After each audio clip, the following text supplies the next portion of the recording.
And then a friend of mine told me, like, Ari, have you heard that now in order to get a better job, you can learn how to speak English better and also Hmm. get into this computer science or whatever, like to learn how to use a computer very well. Hmm. So, but I didn't have the money, to be honest. My mom was a single mom, and Hmm. I knew that if I wanted to attend university or I wanted to enroll in a very fancy program, maybe in Centro Hmm. Cultural or any of these places, I had to earn more money. So I had this friend from high school, and she used to listen to this radio station. It doesn't exist anymore. I think it was called Vox or something like that.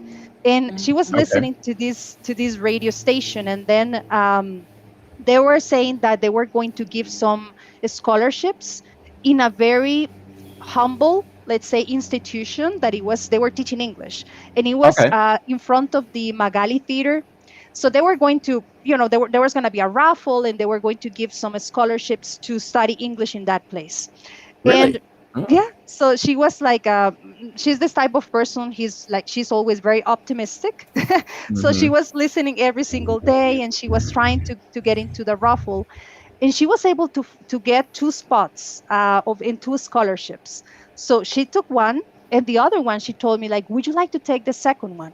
And I said, of course, then we can study Wow. together.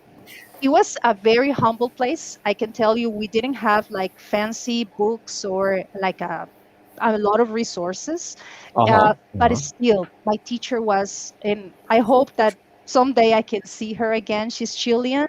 Her name was Alejandra Nara, Hmm. and this teacher, oh, she was amazing. She was, when she started speaking and I started seeing again the verb tenses and learning, Uh-huh. vocabulary, I Uh-huh. was like, yes, like something in my heart said, yes, I remember this when I was little. Ah, yeah, yeah. Mhm. And since I really liked English, like I was always translating the lyrics from music from my favorite artists. Right. I really like Avril Lavigne, so I remember I had this Ah, notebook, and I was always translating her lyrics. And okay. sometimes, that there are lyrics in which they have idiomatic expressions, they have slang, they have phrasal Exactly. verbs, Exactly. Yes. and I didn't understand many of those because I went to my dictionary, my old Mhm. dictionary. I tried to Mhm. look up for the words. I didn't find them.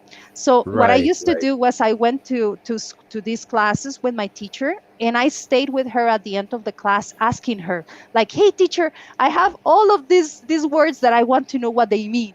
So I was very Mhm. Mhm. curious. I always wanted to know more.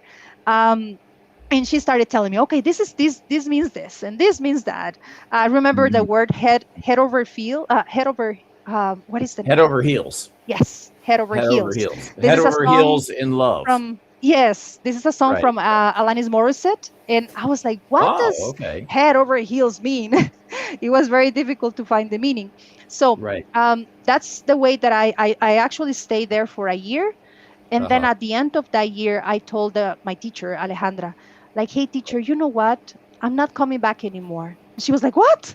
Like, what? You're like the student who always wants to know more. What happened? Right. And I Right. said, Right. no, I'm not coming back because now I think I found what I want. I want to become an English teacher.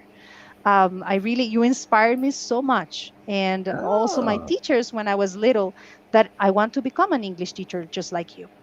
And she was so happy. And she was like, Oh, okay, well, really? I'm gonna miss you, but I know that you're doing the right thing. You're following your heart and your instinct. Mhm.